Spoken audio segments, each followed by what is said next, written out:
대전, 세종, 충남 현안과 이슈를 진단하는 5시엔 대세남. 안녕하십니까. 5시엔 대세남 박명훈입니다. 집값도 노동 현장도 취업 시장도 크게 달라진 건 없지만 늘 그렇듯 새해에는 우리 사회가 조금은 나아지지 않을까 하는 희망과 함께 2024년 새해를 맞이했습니다. 2024년은 용의 해 중에서도 갑진년, 바로 청룡의 해입니다. 푸른 용의 기운이 가득한 해, 새로운 시작과 성장, 도전과 변화의 의미를 담고 있는데요. 2024년 충청권의 현안 사업 추진에 한껏 기대 목소리가 나오고 있습니다. 대전과 세종, 충남 등 충청권이 올해 당초 정부 예산안의 규모를 웃도는 국비를 확보했기 때문입니다. 국회를 통과한 2024년 정부 예산은 656조 6천억 원, 지난해 본 예산보다 2.8% 증가한 것으로 역대 최소 증가폭입니다만, 정부의 긴축 재정 속에서도 충남의 경우에는 올해 정부 예산 10조 1,630억 원을 확보했습니다. 지난해 본 예산보다 무려 1조 원 이상 늘어났는데요.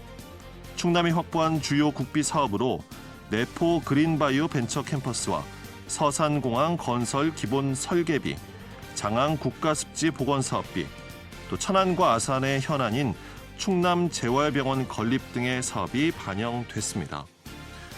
가로림만 국가해양생태공원을 비롯해 수소터빈 시험연구센터, 바이오가스 청정수소 생산시설 구축, 메타버스 기반 산업단지 고도화 등의 사업도 계속 추진할 수 있게 됐습니다. 김태흠 충남도지사는 임기 안에 국비 12조 원을 약속했습니다. 하지만 혁신도시 지정 3년이 지나도록 수도권 2차 공공기관 이전은 예산 확보는커녕 이렇다 할 소득이 없고요.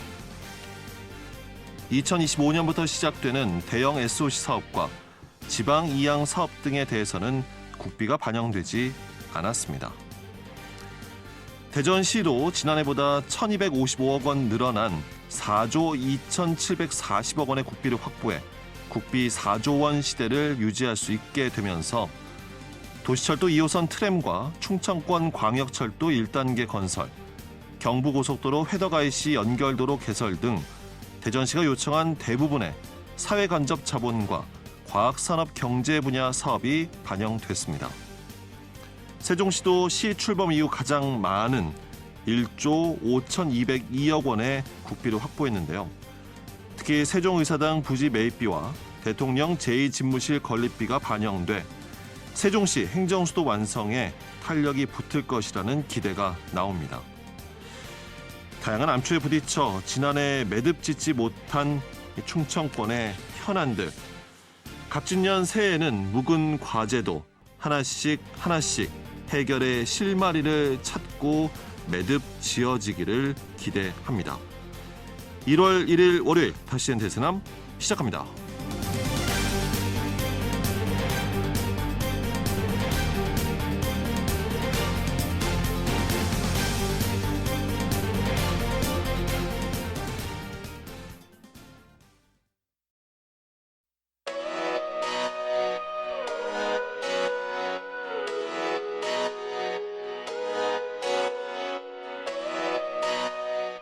다섯 시엔 대세남은 여러분의 참여와 제보로 이루어집니다. 단문 50원, 장문 100원의 유료 문자 샵 2309번, KBS 대세남 유튜브 채널과 페이스북, 카카오톡 채널 5시엔 대세남으로 참여와 제보하실 수 있습니다. 선정되신 분께는 모바일 상품권 보내드립니다. 여러분의 뜨거운 관심과 제보 기다리겠습니다. 오늘 방송은 사전 제작된 녹음 방송입니다. 방송 시점에는 관련 내용이나 상황이 달라질 수 있다는 점 청취자 여러분께 먼저 양해 말씀드립니다.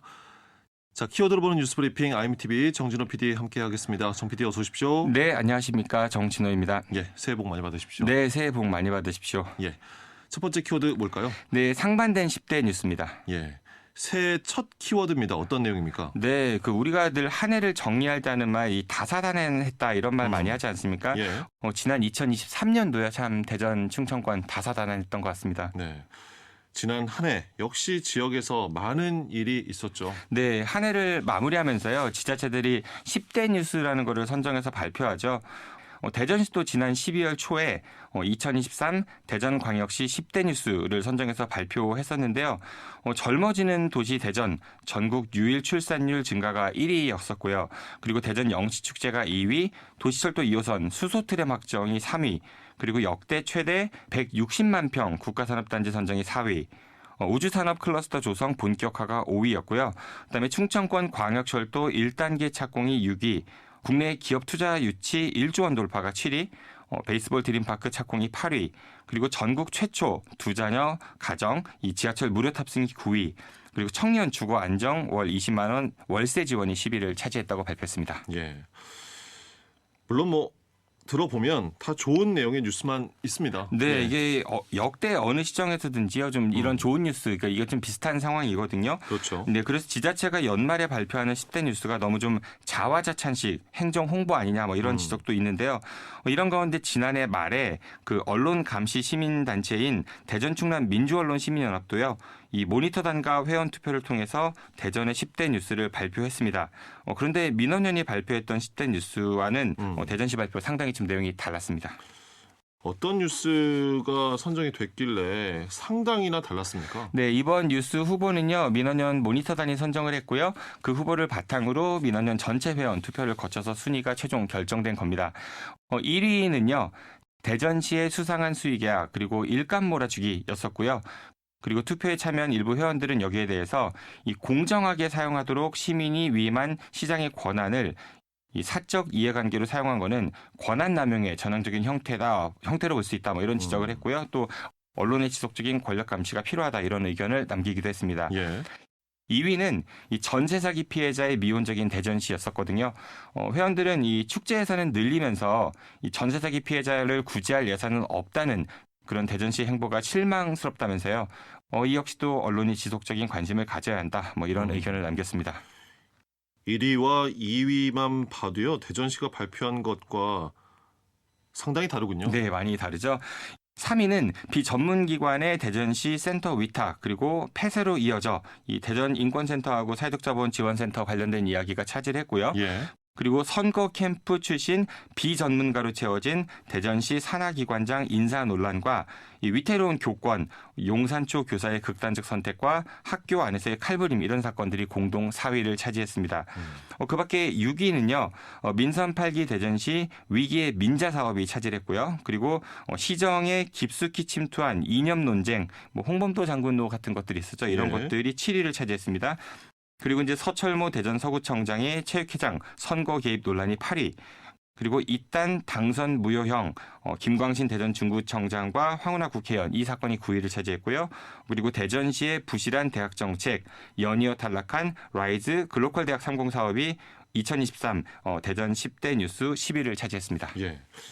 대전시에서나 지역 정치권으로서는 상당히 뼈아프게 또 무겁게 받아들여야 할 뉴스들이 선정이 된 거군요. 네, 맞습니다. 이 잘한 거는 대전시가 스스로 칭찬하고 또 홍보하니까 제가 따로 드릴 말씀 없을 것 같고요. 이처럼 좀 뼈아픈 구석도 대전시가 좀 잘 살피면서 올 한 해는 좀 덜 다사다난한 그런 시정을 운영하면 좋겠습니다. 예. 두 번째 키워드 알아볼까요? 네, 두 번째 키워드는 2023년 공공기관 종합 청렴도입니다. 내용 전해주시죠. 네, 이번에도 작년 결산인데요. 국민권익위원회가 지난해 말에 2023년도 공공기관 종합 청렴도 평가 결과를 발표했습니다. 근데 결과에 따라 가지고 좀 지자체 희비도 엇갈렸습니다. 네, 엇갈린 희비. 어떤 지자체가 웃고 그렇다면 어떤 지자체가 울었습니까? 네, 이번 평가는 이 청렴 체감도가 60%고요. 그리고 청렴 노력도가 40% 이걸 합산하는 거고요. 여기에다가 부패 실태가 발생하면은 10점이 감점되는 그런 방식으로 이루어졌는데요. 예. 종합 청렴도를 보면은 세종시가 전년보다 한 단계 상승한 2등급을 기록했어요. 좀 비교적 좋은 평가를 받았고요. 반면 대전시와 충남도는 전년과 같은 평가를 받았는데 충남도는 3등급, 대전시는 4등급을 기록했습니다. 대전시는 좋지 못한 평가를 받았군요. 네, 맞습니다. 이 청렴 체감도에서는요, 대전시가 전년도 4등급에서 2등급으로 오르긴 했거든요. 근데 이제 세종시와 충남도도 모두 한 등급이 상승한 2등급을 기록했지만 예. 종합평가에서는 좀 안 좋은 점수를 얻었죠. 그리고 반청렴 노력도에서는 세종시가 전년 대비 한 등급 상승한 2등급을 기록한 반면에 이 충남도는 3등급, 대전시는 4등급으로 하위권에 머물렀습니다. 그렇군요. 우리 지역의 교육청들은 어떤 평가를 받았습니까? 네, 세종시 교육청은 2등급에서 3등급으로 이제 한 단계 떨어졌고요. 대전시 교육청과 충남도 교육청은 전년과 마찬가지로 3등급을 받았습니다. 이 청렴 체감도에서는 충남도 교육청이 2등급, 대전과 세종시 교육청은 4등급을 받았고요. 청렴 노력도에서는 세종시 교육청이 2등급, 대전시 교육청 3등급, 그리고 충남도 교육청 4등급을 받았습니다. 대체로 우리 지역 교육청들도 좋은 평가를 받지는 못했군요. 네, 좋은 평가라고 보기 어렵죠. 이 권익위의 평가가 나온 만큼 이 부패 취약 기관으로 평가받은 곳은 좀 강력한 대책을 마련해서 이 청렴도를 올릴 수 있는 노력을 새해에는 해야 되지 않을까 싶습니다. 예. 자, 키워드로 보는 뉴스 브리핑 여기까지 듣겠습니다. IMTV 정진호 PD였습니다. 수고하셨습니다. 고맙습니다.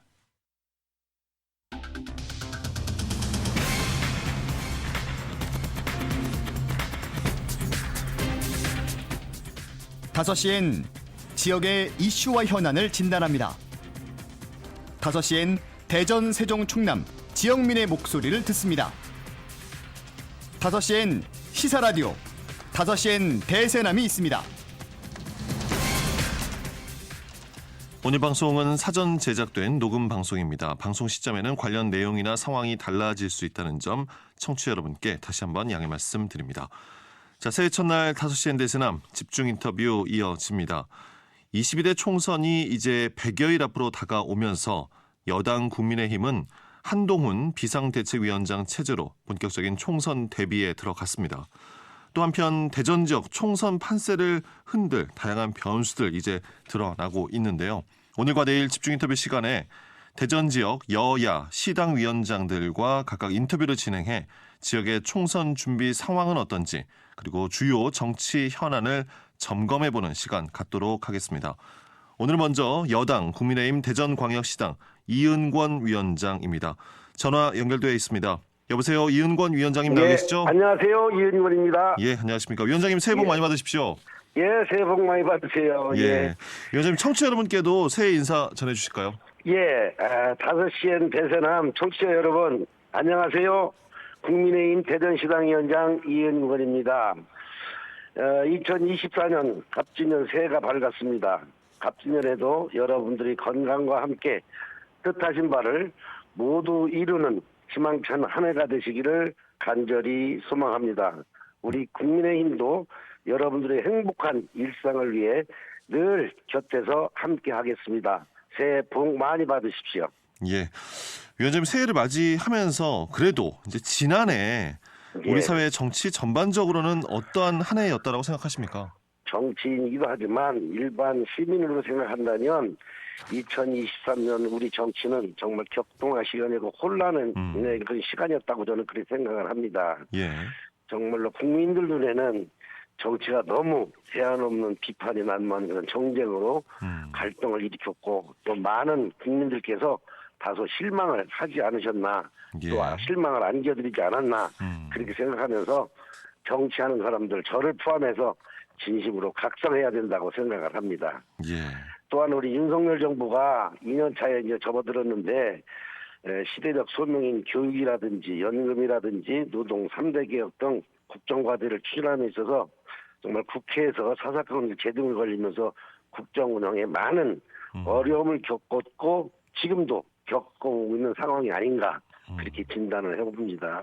예. 그래서 이런 상황 속에서 계속 이어지게 된다면 여야가 머리를 맞대고 해결해야 될 어려운 경제 상황이라든지 저출산 문제라든지 인구 고령화 문제라든지 지역 불균형 해소 문제, 기후위기 증상의 극복 등 여러 가지 국정과제와 추진정책 운영에 있어서 많은 어려움이 지속될 수 있다는 그런 우려스러운 점이 걱정됩니다. 예. 네네.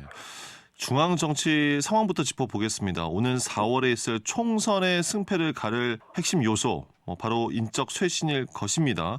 국민의힘은 한동훈 전 장관을 중심으로 비대위원도 꾸려지는 등 비상대책위원회가 본격적인 활동에 들어갔고요. 여야 모두 새 인물 찾기, 세대 교체 경쟁에 돌입했는데 또 일각에서는 신당 창당 움직임도 본격화되고 있습니다. 위원장님께서는 정치권의 지금 상황 어떻게 보고 계십니까? 글쎄요, 참 어떻게 보면 국민들에게 안정을 둬야 할 정치권이 국민들에게 혼란을 주는 것 같아서 굉장히 송구스럽게 생각합니다. 저희는 한동훈 비대위원장 체제로 새로 전환하면서 많은 국민들께서 새로운 도전에 대한 기대감과 또 예. 현재 직면한 정책 난제들을 과연 어떻게 풀어갈지에 대한 우려들을 동시에 표출을 하고 있다 이렇게 생각을 하고 있습니다. 예. 국민들께서 한동훈 비대위가 기존 정치의 틀을 깨고 새로운 변화와 혁신을 주도할 것이라는 기대도 큽니다. 당 내부의 변화와 혁신을 이끌어가면서 새로운 정치로의 전환과 혁신을 통해서 새로운 정치 지평을 열어가는 모습을 보여줄 수 있으리라 이렇게 생각을 해봅니다. 예. 그 바탕에서 국민의 눈높이에서 어떤 방향으로 나가느냐 그리고 오로지 국민을 먼저 생각하고 헌신하는 모습을 보여준다면 우리 국민들께서 더 많은 사랑과 격려도 주시지 않을까 저는 그런 예. 생각을 해봅니다. 총선이 100여일 앞으로 다가온 지금인데요. 위원장님께서는 오는 4월에 있을 총선의 의미를 어떻게 보십니까? 글쎄 지금 일각에서 이 문제는 국회의원 선거가 있을 때마다 이제 나타나는 현상이 항상 나오는 얘기인데 여당은 정권 안정론을 얘기하고 또 야당은 정권 심판론을 계속 주장을 해왔었습니다. 그렇죠. 이런 상황에서 지금 집권 중반기에 치러진 총선이다 보니까 정부에 대한 중간 평가라고도 하는 사람들도 있습니다. 예. 아무래도 야당은 지금처럼 검찰공화국이다 무능정권이다 이런 프레임으로 비판을 하면서 지금은 여소 야세들을 유지하려고 할 것이고 또 우리 국민의힘에서는 정부의 집권 3년차를 맞아서 그동안 지지부했던 노동, 연금, 교육개혁 등을 정책을 강한 동력을 확보하기 위해서는 예. 또 원내 다수당을 이런 지위를 확보해서 안정적으로 국정을 이끌어갈 수 있는 그런 동력을 얻어야 된다 이렇게도 생각을 예. 하고 있습니다. 그래서 이런 여러 가지 상황들을 볼 때 거대 야당이 다수의석으로 정부 여당을 겁박하고 정쟁을 목적으로 국정을 발목 잡아서도 안 되고 예. 또 정권 심판을 주장하는 것이 맞느라는 그런 의구심도 많고 또 여당 입장에서는 다소 부진하고 늦게 가고는 있지만 여당의 힘을 줘서 국회와 국정 운영을 정상화한다는 그런 주장도 또한 많습니다. 결국은 국민들이 심판하게 달려있다 저는 그렇게 생각을 합니다. 예. 여당은 윤석열 정부가 추진하고 있는 개혁에 이제 동력을 얻고 또 안정된 국정 운영으로 이번 예. 총선의 의미를 가질 텐데 지역에서 총선 준비는 어떻습니까? 또 지역 민심의 흐름 어떻게 보고 계십니까? 글쎄 그동안에 여러 가지 여론조사들을 통해서 보면 참 착잡하기도 하고 기쁘기도 한 일도 있고 그런데 이번에 우리 한동훈 비대위원장 체제로 돌아서면서 오히려 우리 정치권에서 우려했던 것보다도 예. 오히려 많은 국민들께서 희망을 주시는 것 같아서 다행이라고 생각을 하고 우리 국민의힘에서는 대전에 7군데 선거구에서 모두가 하나가 돼서 올 4월 10일 총선에서 모두가 당선돼서 윤석열 정부의 국정을 안정적으로 운영하고 국민들에게 희망을 줄 수 있는 이러한 하나된 모습으로 가야 되겠다는 각오를 다지고 있습니다. 네네. 총선이 얼마 남지 않았는데요. 아직도 선거제가 확정되지 못하고 있거든요. 비례대표제 방식 고민. 그러니까 현행 준연동형을 없애고 과거의 그 병립형으로 돌아갈지 말지. 또 지역 대표성이 큰 권역별 비례제 등까지도 이제 거론이 되고 있는데 위원장님께서는 선거제 개편 좀 어떤 방향으로 가는 게 맞다고 보십니까? 결론부터 말씀드리자면은 현행 선거구제들을 폐지하고 예. 우리 당에서 주장하는 병립형 비례대표제가 도입돼야 된다 이렇게 예. 생각을 하고 있습니다.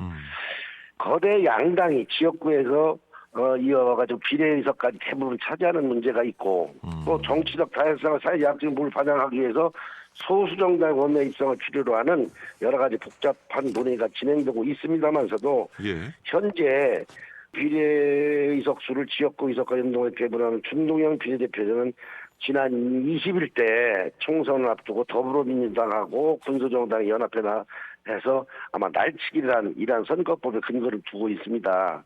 우리 국민의힘 전신 자유한국당은 당시 준현동형 비례대표에 대한 강한 반대 의사를 명확하게 했지만 선거법 협상 처리 과정에서는 완전히 배제됐던 상황입니다. 예. 따라서 이런 순기능을 살지 못한 현 제도는 폐지를 해야 한다고 생각을 하고 있습니다. 예. 네네. 알겠습니다. 그 총선으로 인해서요, 위원장님, 지역 예. 현안 사업들은 좀 뒷전으로 밀리는 모양새거든요. 혁신도시 2차 공공기관 이전 일찌감치 이제 총선 이후로 가닥이 잡혔고, 이 밖에도 지역의 각종 건설 사업이나 뭐 기반 조성 등 추진돼야 할 지역 현안들 많이 있는데, 위원장님께서는 2024년 올해 적극적으로 추진돼야 할 지역 현안 어떤 것을 꼽으시겠습니까? 예, 제가 잠깐 앞서 말씀을 드리면 사실 제가 20대 국회의원 할 때에 가장 관심을 두고 많은 노력을 기울였던 부분이 바로 혁신도시 대전 지정이었습니다. 예.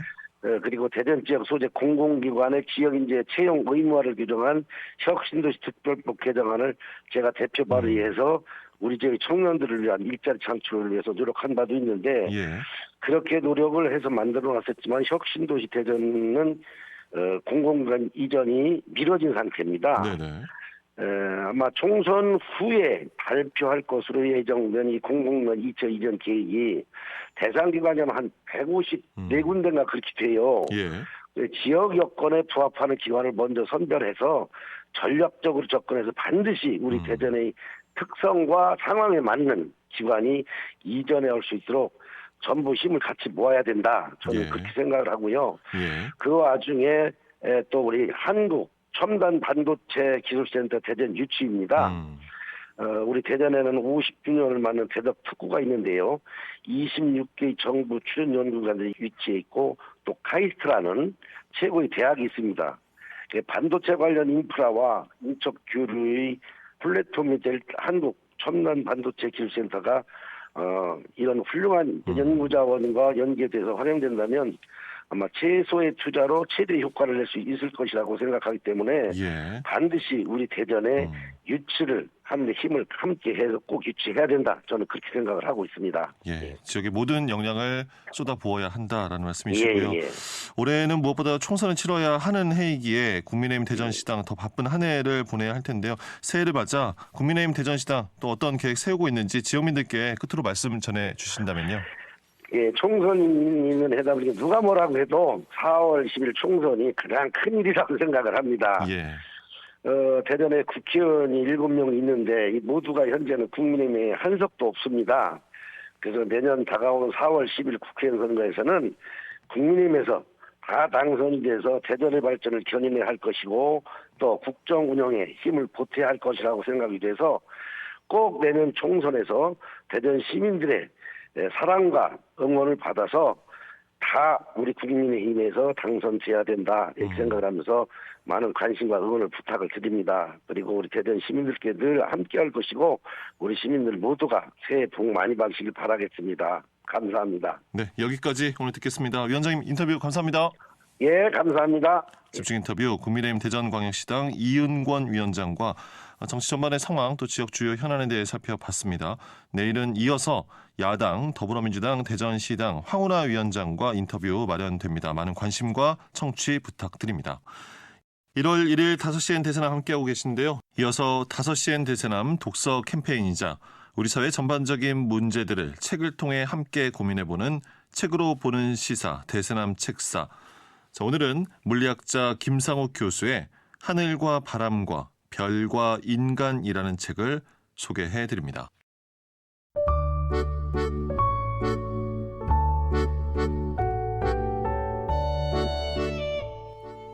사회 이슈와 현안을 한 권의 책으로 말합니다.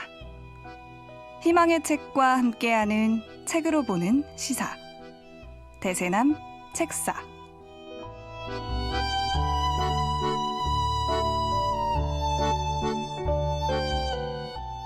안녕하세요. 희망의 책 대전본부 경섭이사입니다.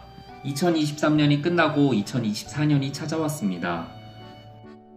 새해가 다가온 지금 여러분께 책을 소개하게 되어 기쁘고 감사합니다. 여러분한테 2023년은 어떤 해였을까요? 그리고 2024년은 어떤 해가 되면 좋으실까요?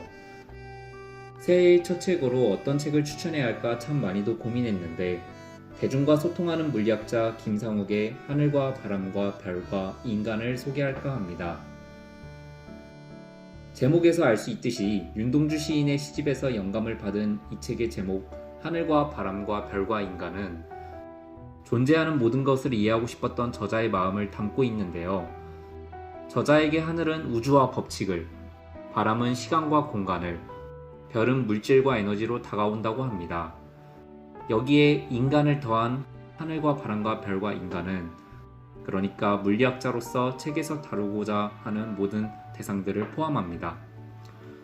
저자는 원자에서 시작해 원자에서 분자로, 분자에서 물질로, 다시 물질에서 생명으로, 그리고 생명에서 인간으로 존재의 각 층위를 오르며 평소 그가 말하는 모든 것은 원자로 되어 있다라는 말의 의미가 무엇인지 세밀히 그려나갑니다. 이 책이 특별하게 다가온 이유는 딱딱한 물리학 책도 아니고 모든 것을 물리학적인 지식으로만 설명할 수 있다는 그런 입장이 아니라 세상 모든 것을 이해하기 위해 오히려 물리학을 넘어서야 할 필요가 있다고 주장하기 때문입니다. 왜냐하면 앞에서 말했던 각 층위를 오를 때마다 존재의 새로운 특성들이 창발하기 때문이라는데요. 필연의 우주에서 피어난 다양한 존재들의 가치를 긍정하며 세상에 존재하는 모든 것들에 대해 따뜻한 시선을 건네고 있기 때문입니다. 그래서 책의 마지막 장인 13장의 소제목을 느낌과 상상, 인간을 특별하게 만드는 것들이라는 감성적인 문구로 채운 듯 합니다. 책의 서문에서 작가는 이렇게 말합니다. 이 책은 세상을 이해하기 위해 경계를 넘은 좌충우돌 여행기이자 세상 모든 것에 대해 알고 싶은 사람을 위한 지도책입니다. 라고요. 그러면서 인간을 배제해야 세상을 더 잘 이해할 수 있다는 말도 첨언하는데요. 저는 여기에서 신선한 충격을 받았습니다. 오히려 인간적이지 않은 듯한 메시지로 시작했지만 막상 책의 본문으로 들어오면 원자가 별, 지구, 생명, 그리고 우리와 어떤 관계를 맺고 있는지 다각도로 보여주면서 세상을 보는 새로운 관점과 위안을 전하고 있습니다.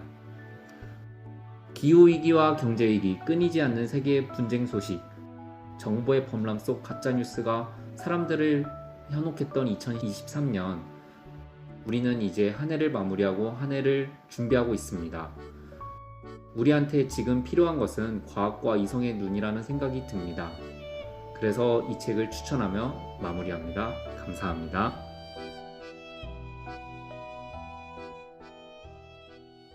다섯 시엔 대세남 독서 캠페인이자 우리 사회 전반적인 문제들을 책을 통해 함께 고민해보는 책으로 보는 시사 대세남 책사. 오늘은 희망의 책 대전본부 송경섭 이사께서 물리학자 김상욱 교수가 쓴 하늘과 바람과 별과 인간을 소개해드렸습니다.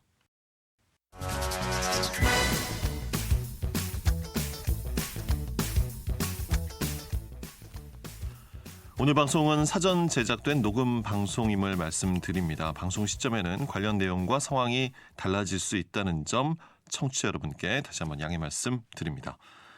이어서 취재신문 기자들의 날카로운 시선으로 지역의 이슈를 진단해보는 방송을 탄 기자단, 이른바 방탄기자단 함께 하겠습니다.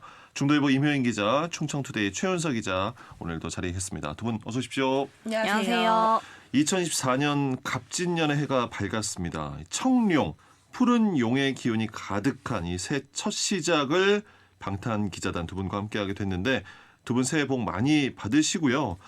취재 기자로서나 개인적으로도 올해 특별한 목표나 계획 혹시 갖고 계십니까? 네, 새해 복 많이 받으시고요. 청취자 여러분들도 새해 복 많이 받으세요.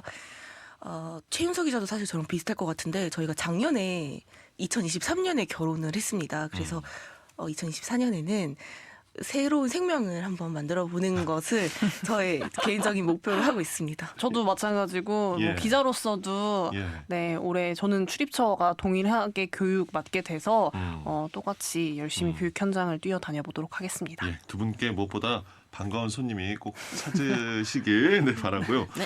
자, 오늘은 새해 첫날이니만큼 우리 지역에 달라지는 내용 또 올해 주목하는 이슈 등 정리해보는 시간 갖겠습니다. 기자들은 출입처라는 게 이제 정해져 있잖아요. 두 분의 현재 출입처의 과학과 교육 분야 어떤 변화들이 예고가 됩니까? 현재 지금 대덕특구와 교육 분야를 맡고 있는데 어떻게 변화할지는 지나봐야 합니다. 네. 최윤석 기자는 저는 교육 파트를 올해도 맡을 예정입니다. 네, 저희는 인사가 이미 나서 결정이 났습니다. 예. 네. 임혜연 기자는 일단 과학 분야에서는 네. 지역에서 어떤 변화들을 우리가 예상해 볼 수 있겠습니까? 일단은 2024년 본 예산의 R&D 예산이 일부 증액이 되긴 했지만 그래도 4조 원 넘게 삭감이 됐기 때문에 이런 R&D 예산 삭감의 여파가 현장에 어떻게 나타날지가 일단 무엇보다 가장 큰 변화다. 그것들을 가장 주시하고 있고 염두에 두고 있는 부분이 있고요. 뭐 여러 가지 새로운 것들도 하고 있는데 일단은 작년이 우리 대덕특구 출범 50주년이었거든요. 그 대덕특구 50주년을 맞아서 재창조 사업을 실시를 했는데 그중에 하나인 융합연구혁신센터라고 있습니다. 예. 그 융합연구혁신센터가 올해부터는 이제 상반기에 실시 설계를 마치고 착공을 할 예정입니다. 실제 이제 공사에 들어가는군요. 그렇습니다. 그런데 예산이 일부 국비 확보를 못해서 시비를 일단은 써야 되는 상황이긴 한데 대전시가 앞으로 어떻게 이 문제를 풀어나갈지를 좀 지켜봐야 될 것 같아요. 융합연구혁신센터 뭐 위치는 어떻게 됩니까? 신성동이라고 예. 연구단지 안에 있는 각각 우리 뭐 애트리, 항우연 이런 출연연들이 있잖아요. 그 출연연들이 밀집한 공간이고 지금 대전과학산업진흥원 그 부지 안에 들어가 있습니다. 그게 가장 출연연이나 특구에 있는 기업들과 위치 그 접근하기가 좋은 곳으로 융합연구혁신센터거든요. 융합연구를 위한 각종 뭐 장비들을 좀 마련을 해놓고 각각 쓸 수 있는 뭐 회의도 하고 연구도 하고 커뮤니티 공간도 하고 여러 협업을 하는 그런 공간입니다. 예. 이제 지역에서 50년이 넘게 시민들과 함께 하게 되는 대덕특구인데 대덕특구에서 새해에는 또 기대할 수 있는 부분들이 있겠습니까? 대전시가 지금 실증 테스트베드 지원 사업을 합니다. 연구실에서 나온 기술들을 실제로 일상에서 또는 뭐 현장에서 어떻게 사용될지를 좀 실증을 해보는 거예요. 실제 사용해보는 그런 사업인데 대전시가 지난해 그러니까 2023년 7월에 실증 디지털과를 만들었거든요. 그리고 부서가 생겼습니까? 그렇습니다. 네. 그리고 실증 테스트 베드를 어떻게 할지 계획을 좀 수립을 했고요. 이런 것들을 올해부터는 순차적으로 실시를 할 예정입니다. 예. 그리고 2023년에도 그 출연연 개방해서 순차적으로 하나씩 한 곳씩 개방을 했어요. 2023년에는. 출연연마다요? 네. 그런데 이제 올해는 사전 예약을 해서 견학을 할 수 있게 하는데 5개 기관을 릴레이로 개방을 할 수 있게 아예 좀 더 체계적인 개방을 올해부터는 준비를 합니다. 과학도시잖아요, 대전이. 예. 그 사전에 예약을 해서 뭐 과학 해설, 과학 체험, 실험 이런 것들을 할 수 있습니다. 예, 과학계가 뭐 위축될 수도 있는 분위기지만 그래도 지역 사회와 뭐 활발한 소통과 교류가 있기를 바라고요. 최윤석 기자, 교육계에서는 어떤 변화들이 예상이 됩니까? 지난해 대전시 교육청이 아침 저녁에 이제 맞벌이 부부들을 위해서 돌봄 교실을 운영을 했어요. 이게 이제 시범교육청으로 대전 초등 늘봄 학교 사업인데요. 이게 이제 지난해 시범 운영해서 20개 교가 진행이 됐었는데 올해 최대 70개 교로 늘어난다고 합니다. 네. 작년에 비해 올해 3배 이상 대폭 확대될 것으로 보여서 더 많은 맞벌이 부부들, 대전 지역의 부부들이 아침 저녁으로 긴급 돌봄을 학교에서 좀 신청할 수 있게 된 부분이 좀 큰 변화 같고요.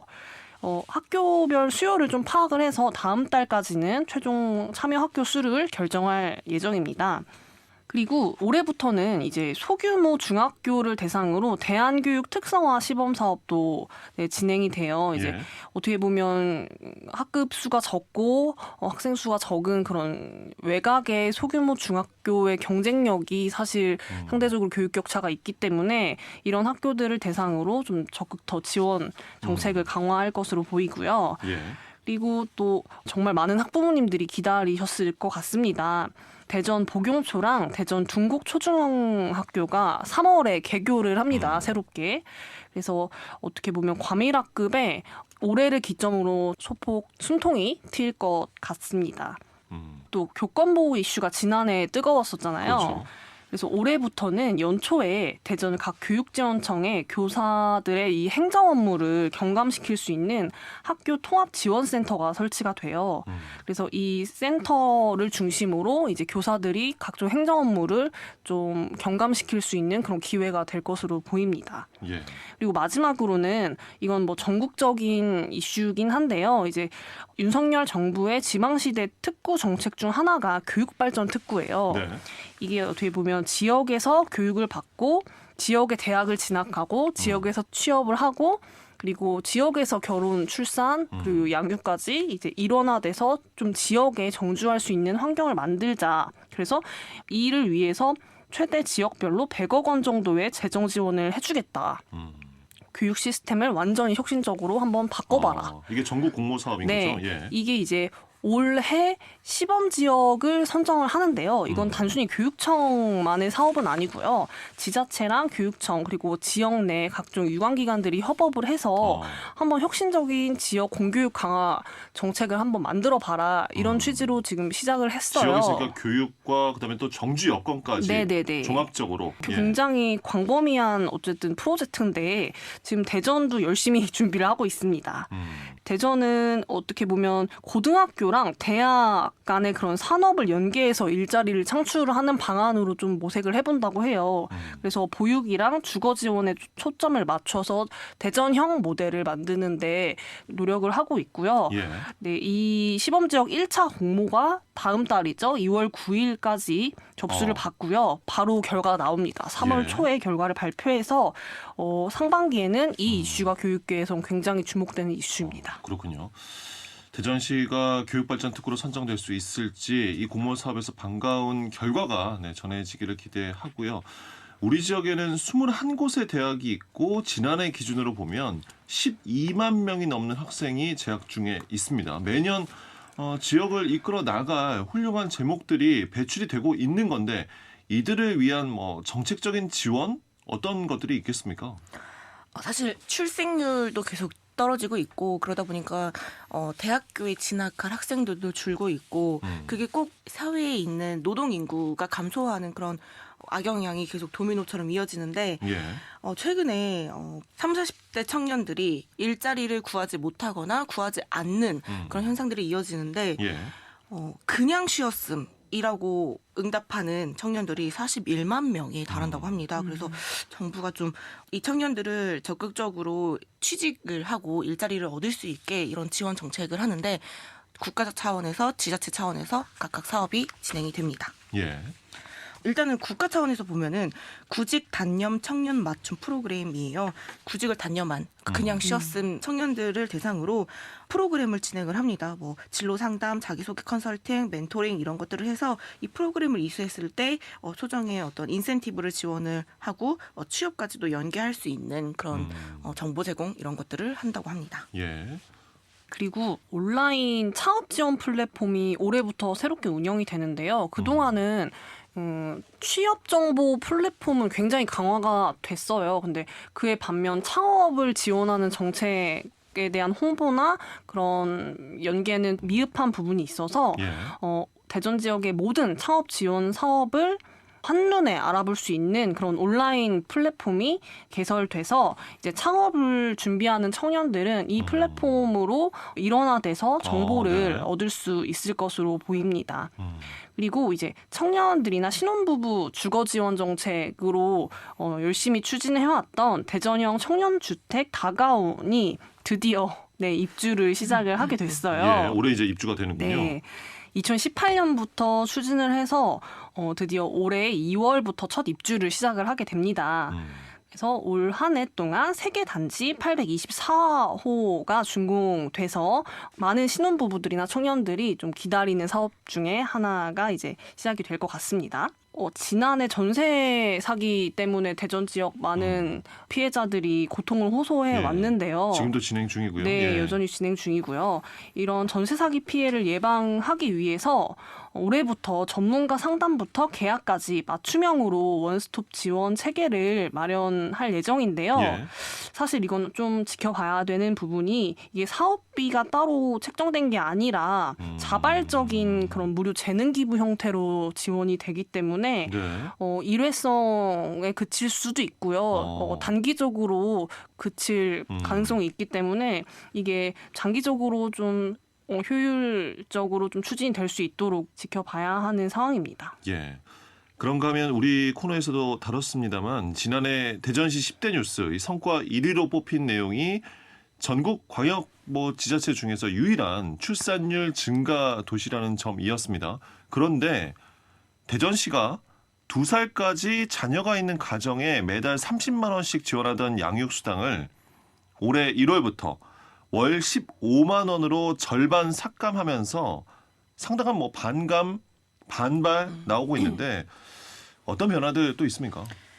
대전시 10대 뉴스 성과도 그렇고 대전시가 새해 정말 인구를 늘리는 그런 정책들을 열심히 하겠다고는 지금 발표를 한 상황인데 그 중에 이제 이미 태어난 아이들을 대상으로 그 동안에는 36개월 이하 자녀가 있는 가정에 30만 원씩 월에요. 네, 매월 지급을 하는 대전형 양육수당을 운영을 했는데 그 지원하는 금액이 올해부터 반으로 줄어듭니다. 예. 근데 되게 많은 호응을 얻었어요. 아이들 용돈처럼 이렇게 이 수당을 받는 거를 되게 좋아했는데 제 주변에도 사실 이거를 받고 있는 사람들이 많아서 근데 이게 절반으로 줄어들게 바뀌었습니다. 그래서 예. 이거 놓고 지금 되게 많은 부모들이 반발을 하고 있고 대전시가 이거를 좀 어떻게든 하반기 추경으로 복구해보겠다라는 그런 것들을 좀 시사하고 있긴 한데 예. 일단은 절반으로 줄어들게 돼서 15만 원으로 일단은 바뀌었습니다. 예. 개인적으로도 좀 씁쓸한 올해 변화 네. 중 하나입니다. 다시 예. 복구가 되면 가능성은 좀 네, 일단은 열려 있는 상태예요. 네. 예, 알겠습니다. 네. 또 출생률 증가와 관련해서 네. 시정에 어떤 좀 달라지는 내용 있습니까? 근데 반면 또 좋은 소식도 있어요. 그동안은 대전 지역 난임 부부들을 대상으로 지원비를 지급을 해줬는데요. 그동안은 이제 기준 중위소득 180% 이하 난임 부부에만 난임 부부 시술비가 지원이 됐었습니다. 그리고 연령별로도 44세를 기준으로 차등 지원했는데 이게 올해부터는 소득 기준도 그리고 연령 기준도 모두 폐지돼서 연령을 불문하고 경제소득을 불문하고 모든 난임 부부는 무조건적으로 지원비를 지급받을 수 있도록 올해부터 바뀌었습니다. 예. 그리고 1회당 지난해까지는 30만 원이었는데요. 이 금액도 최대 110만 원으로 지원금 규모 자체도 확대가 돼서요. 이제 난임 가정의 경제적인 부담이 좀 경감될 것으로 기대가 됩니다. 네. 임신 37주 미만의 체중 2.5kg 미만 출생 아동들을 대상으로 이제 선천성 이상 아니면 선천성 난청 검사 등의 이런 지원들도 올해부터는 소득 기준이랑 상관없이 예. 모든 질환의 환화 과구에 의료비가 지원될 예정입니다. 그 대전시가 정말 이 임신과 출생에 집중을 했다라고 생각을 한 게 한편으로는 난자를 얼린다고 하죠. 예. 이렇게 하고자 하는 부부에도 새롭게 지원을 올해부터 시작을 합니다. 어떤 지원인데요? 그렇습니다. 예. 네, 부부에게 부부당 100만 원 한도 내로 지원을 하고요. 최대 2회까지 지원한다고 합니다. 그렇군요. 이런 노력들로 인한 변화들도 있고요. 그 외에 시민들의 생활에 어떤 변화들 새해 생기겠습니까?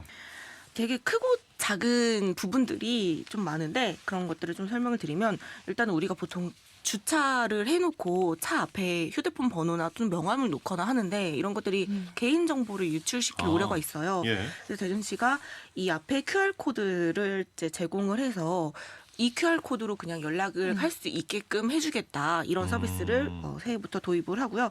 이거는 이제 대전시에 등록을 해야 합니다. 대전시 등록 차량에 한해서요? 네, 그렇습니다. 그리고 그동안에는 어린이집이나 유치원 이 경계로 10m까지가 금연구역이었어요. 예. 근데 올해는 이게 30m까지 그 범위가 더 확장이 됩니다. 예. 그리고 지금 중구 선화동에 조성을 하고 있는데 38 민주의거 기념관이 개관을 합니다. 그 대전이 38 민주의거가 일어났던 곳이고 그 공간으로부터 멀지 않은 선화동에 이것도 사실 부침이 많았어요. 근데 이 이제 기념관이 본격 개관합니다. 네. 그리고 반려동물 놀이터가 기존에는 2곳이었어요. 근데 이 놀이터도 올해부터는 5곳으로 추가 조성이 되는데요. 동구에 위치한 우송정보대학 반려동물학부의 훈련장이 반려동물 놀이터로 바뀌고요. 중구에 있는 이제 CNCT 에너지 본사 유유부지가 있는데요. 거기도 반려동물 놀이터로 새롭게 조성될 계획입니다. 그리고 예. 마지막으로 유성구에 있는 죽동 유수지에도 올해부터 문을 열어서 반려동물 행동 교정이나 양육 상담 교육 같은 그런 지원 사업이 함께 진행됩니다. 예. 반려가구들께서 좀 활발히 이용하셨으면 좋겠고요. 새해 달라지는 것도 이렇게 정리를 받고 어느덧 민선 8기는 3년 차를 맞이합니다. 대전 역세권 복합 개발과 도심 융합 특구가 올해부터 본격적인 사업 추진에 들어가고 지역의 벤처 투자 선순환 생태계 구축을 위한 대전 투자청도 올해 상반기 개소를 예고하고 있는데 올해 기자들이 주목하고 있는 또 뉴스 어떤 겁니까? 저는 많은 시민들이 기다렸던 소식일 수도 있겠는데요. 무려 20년간 표류됐던 최대 수건 사업인 대전 도시철도 2호선 트램이 드디어 올해 상반기에 착공을 한다고 합니다. 예. 이게 사실 지하철로 만드느냐 아니면은 뭐 자기부상 열차로 만드느냐 굉장한 부침이 있었습니다. 예, 지하, 노면, 고가 네. 논란이 많았죠. 저도 정말 취재를 하면서 이게 너무 혼란스러울 정도로 많은 사업 과정에 변화가 있었던 만큼 착공 소식에 좀 반가움이 있었는데요. 최종적으로는 무가선 친환경 수소 트램으로 결정이 됐습니다. 다만 좀 걱정되는 부분도 있어요. 이제 사업비가 그만큼 늘어났어요. 네, 1조 4천억까지.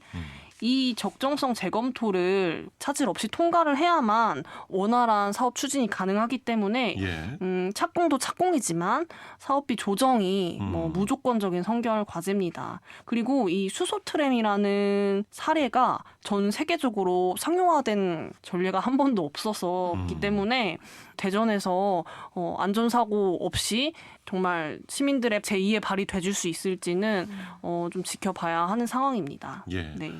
이면 기자는 새해 주목하는 뉴스 어떤 것을 꼽을 수 있겠습니까? 저는 일단은 4월까지는 선거 이벤트 총선, 총선이 예. 있어서 일단은 그 뉴스를 뽑았습니다. 너무 중요한 임무를 맡는 사람을 정하는 거기 때문에 좀 관심을 많이 사람들이 가졌으면 좋겠다라는 취지를 갖고 뽑아봤는데 우리 지역의 어떤 뭐 지자체 지방 정부와 협업을 해가지고 어떤 성과를 내고 이런 부분들이 사실 좀 아쉬움들이 있었어요. 근데 그런 것들을 좀 잘 할 수 있었으면 좋겠고 우리 지역에 풀리지 않는 문제들이 많이 있잖아요. 그런 것들을 좀 이제 힘 있게 우리가 좀 가져올 수 있고 역할을 할 수 있는 그런 국회의원을 우리 손으로 뽑는 일에 좀 관심을 많이 가졌으면 좋겠다 싶습니다. 네.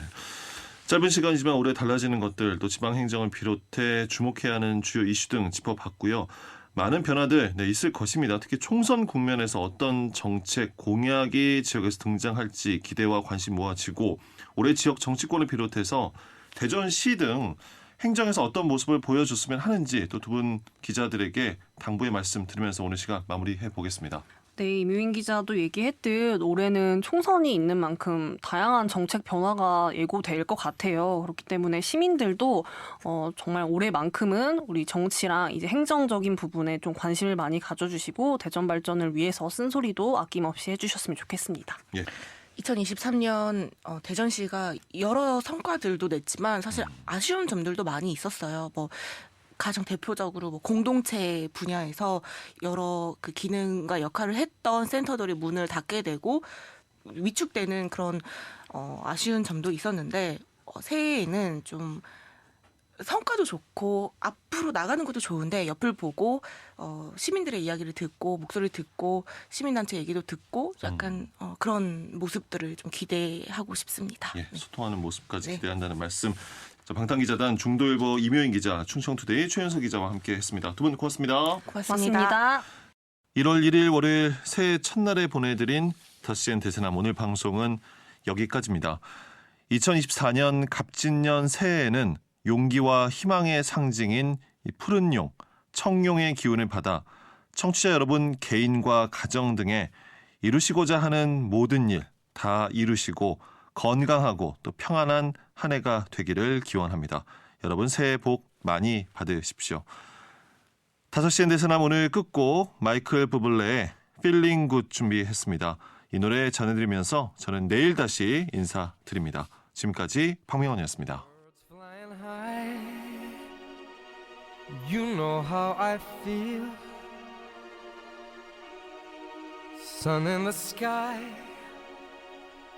you know how I feel.